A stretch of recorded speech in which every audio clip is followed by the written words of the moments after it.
வணக்கம். இன்றைக்கி நம்ம பார்க்க போகிறது சாம்சங் கேலக்ஸி டேப் S11. நான் ஃபஸ்ட் டைம் டேப்லெட் வாங்குகிற யூஸராக இருக்கும்போது கண்டிப்பாக என்கிட்ட 45 வாட் சார்ஜர் இருக்காது.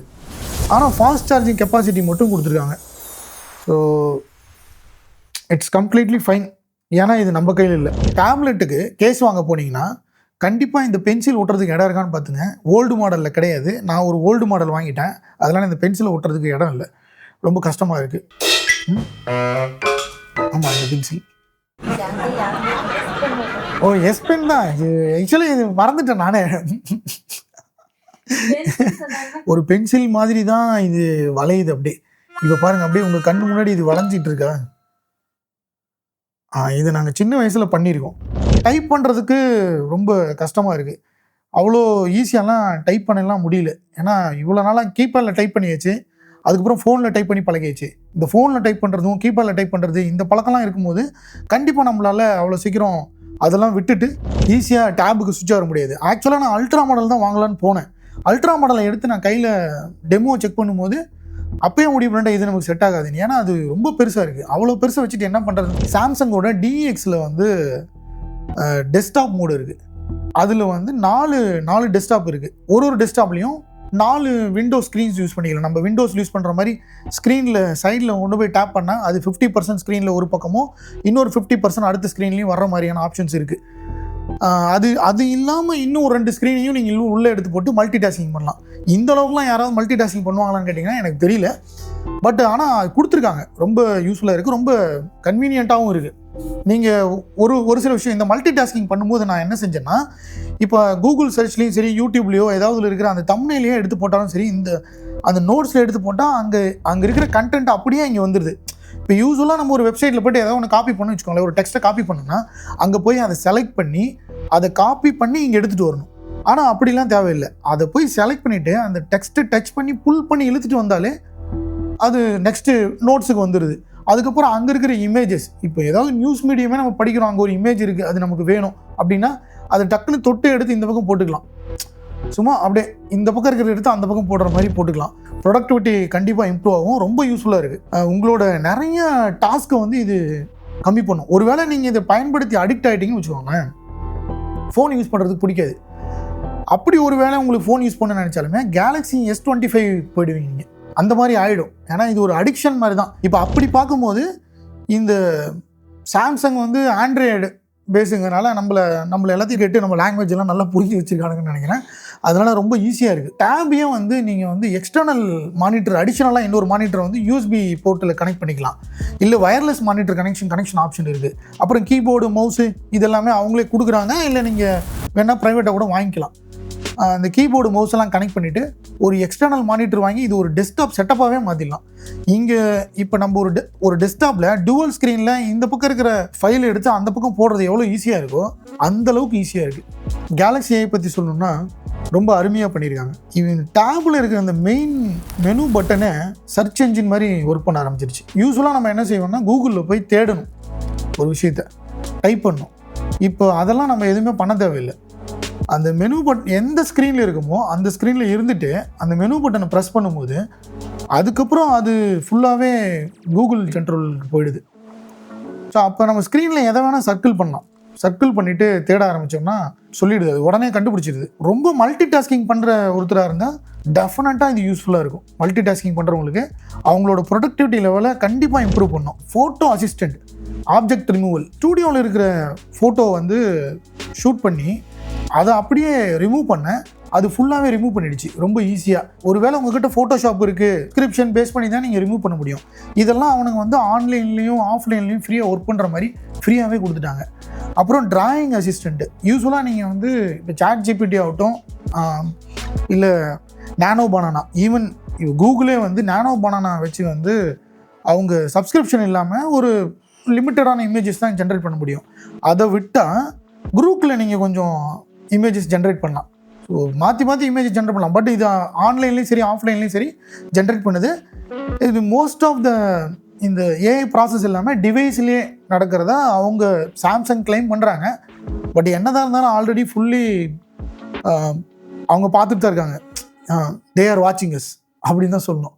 இருக்கிற டிராயிங்கை அதோட ஷேப்பு கொஞ்சம் டில் பண்ணிட்டா அதோட அந்த பேலன்ஸு எம்டியாக இருக்கிற பிளேஸை வந்து அதுவே ரீஃபில் பண்ணிடுது. ஆனால் அதில் எந்த விதமான அடையாளமும் தெரியறதில்ல. சூப்பராக பண்ணியிருக்கு. ஏஐ தான் இப்போ எல்லாருக்கும் தெரிஞ்சிருக்கு. ஆல்ரெடி எல்லாருமே ஏஐ யூஸ் பண்ண ஆரம்பிச்சிருப்பீங்க.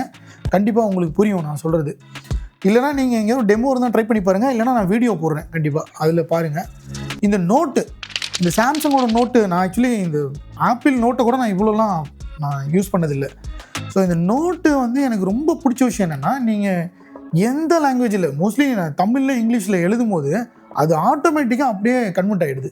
ஸ்கிரிப்ட் எழுதணுன்னா நம்ம பேப்பரில் எழுதிட்டு அதை திரும்பவும் டைப் பண்ணி ஆன்லைனில் ஏற்ற வேண்டியதாக இருக்குது. ஸோ அந்த மாதிரியான பிரச்சனைகள் எதுவும் வராமல் இருக்கிறதுக்காக இது ரொம்ப யூஸ்ஃபுல்லாக இருக்கும். நீங்கள் ஸ்கிரிப்ட் எழுதுறதுக்கும் சரி, டிராயிங் பண்ணுறதுக்கும் சரி, நோட்ஸ் எடுக்கிறதுக்கு ஒரு பெஸ்ட் அசிஸ்டண்ட் தான். எனக்கு வந்து இது ரொம்ப ஒரு அடிக்ஷனாகவே ஆகிடுச்சு. நான் அப்படி தான் பயன்படுத்திகிட்டு இருக்கேன். ரைட்டிங் அசிஸ்டண்ட் இருக்குது. அப்புறம் லைவ் டிரான்ஸ்லேஷன் சாம்சங் டைலரில் மட்டும்தான் இருக்குது. ஆடியோ டிரான்ஸ்கிரிப்ட் அசிஸ்டண்ட் இருக்குது. நீங்கள் ஆடியோ ரெக்கார்டிங் கீழே போய் அதில் ஏஐ வந்து ஜென்ரேட் கொடுத்தீங்கன்னா அதுவே என்ன லாங்குவேஜில் வேணும் அப்படின்னு சொல்லி ஜென்ரேட் பண்ணுது. இப்போ தமிழ் லாங்குவேஜ் அதில் இல்லை. ஏஐ வால்பேப்பர்ஸ் ஜென்ரேட் பண்ணிக்கலாம். இதில் என்ன ஒரு லிமிடேஷனாக நான் ஏற்கனவே சொன்ன மாதிரி லைவ் டிரான்ஸ்லேட்டு சாம்சங் டைலரில் மட்டும்தான் இருக்குது. சம் ஃபியூச்சர்ஸ் வந்து இன்டர்நெட் வேணும். அதுக்கப்புறம் சாம்சங்கோட அக்கௌண்ட் இல்லாமல் இது எதையுமே நீங்கள் பண்ண முடியாது. கண்டிப்பாக சாம்சங்கோட அக்கௌண்ட் தேவைப்படுது. இந்த S Pen பற்றி சொல்லணும்னா 0 லேக் பாக்ஸ்லேயே இந்த S Pen மட்டும்தான் ஃப்ரீ. இதை பற்றி தனியாகவே ஒரு வீடியோ போடலாம், அந்தளவுக்கு கண்டென்ட் இருக்குது. எக்ஸகனல் ஷேப்பு, டேபிளில் ரோல் ஆகாது, low latency, near 0 lag, 4096 pressure levels இருக்குது. ஆர்டிஸ்ட்க்கு perfect. Tilt support, shading effect, pencil மாதிரியே. சார்ஜிங் போட வேண்டாம், ப்ளூடூத் இல்லை, சிம்பிளாக பிக் பண்ணணும், எழுதணும், மேக்னெட்டிக் அட்டாச்சிங் மட்டும்தான். நல்லா இருக்குது, தொலைஞ்சு போக வாய்ப்பு இல்லை. நீங்கள் ஒருவேளை இந்த டேப்லெட்டுக்கு கவர் வாங்குறீங்கன்னா கண்டிப்பாக இந்த பென்சிலை ஒட்டுறதுக்கு இந்த S Pen இதை யூஸ் பண்ணி இது ஒரு பென்சில் மாதிரியே ஃபீல் ஆகிடுச்சு.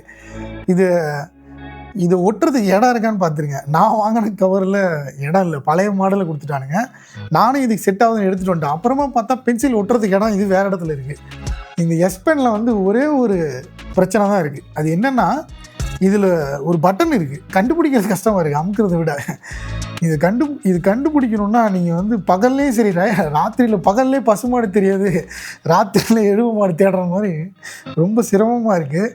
இதுக்கு ஒரு டாக்டிக்கல் கிரிப் கொடுத்துருந்தாங்கன்னா கண்டிப்பாக நல்லா இருந்திருக்கும். ஆல்ரெடி அன்பாக்ஸ் பண்ணி யூஸ் பண்ணிக்கிட்டு இருக்கேன். பேக்கிங்லாம் ரொம்ப சூப்பராக பண்ணியிருந்தாங்க. நம்மக்கிட்ட இல்லாத 2 பொருளை வந்து கொடுத்துருக்காங்க. ஸோ எனக்கு ரொம்ப யூஸ்ஃபுல்லாக இருக்குது இது. ஸோ இதுவும் ரொம்ப ரொம்ப யூஸ்ஃபுல்லாக இருக்குது. அதனால தான் இதை நான் பத்திரமா அப்படியே வச்சுருக்கேன்.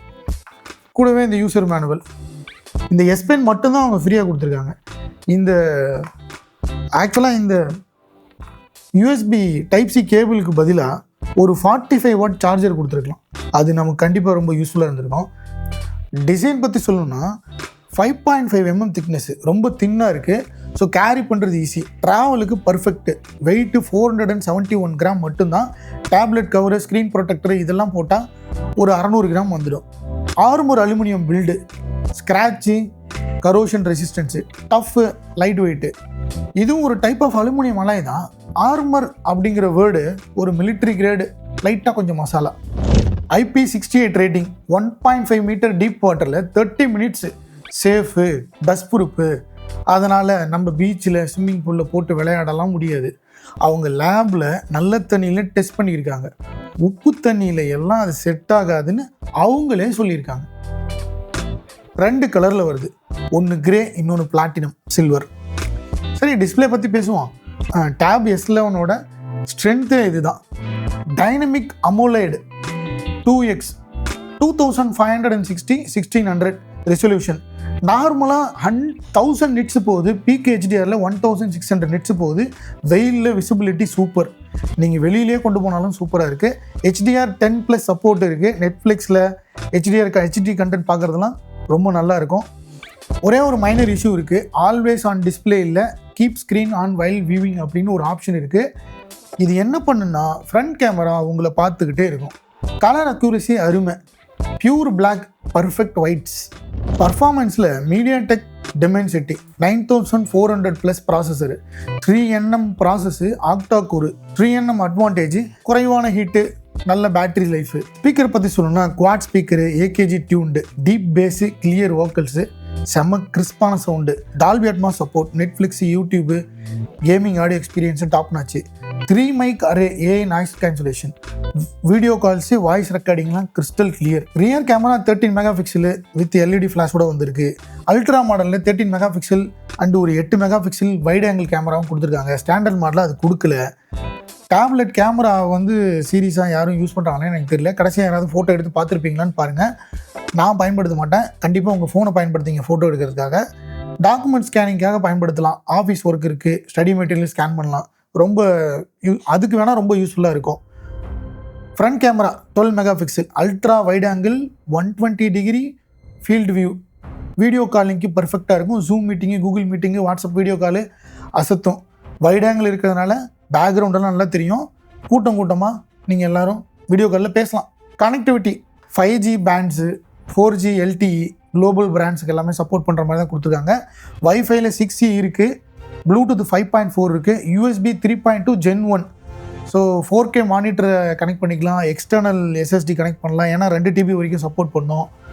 Battery life 8400 mAh capacity.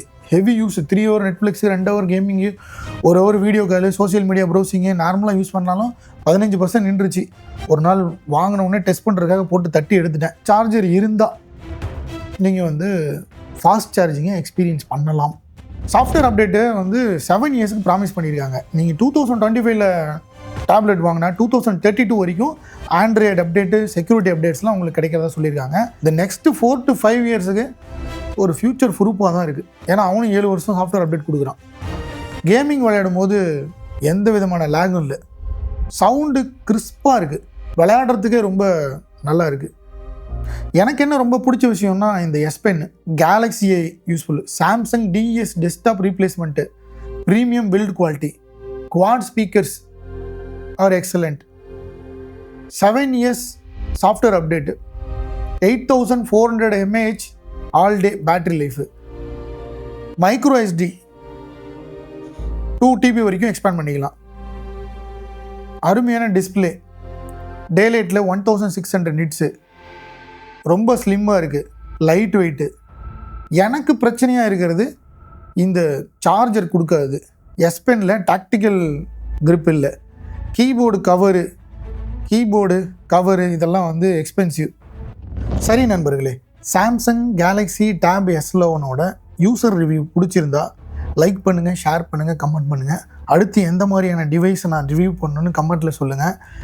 Samsung Galaxy tape S11 பற்றி ஏதாவது சந்தேகம் இருந்தால் கமெண்டில் சொன்னால் அதுக்காக நான் தனியாக ஒரு வீடியோ பண்ணுறேன். Stay focused, stay sound. இது 0AM பார்க்கலாம் அடுத்த வீடியோவில். டாட்டா.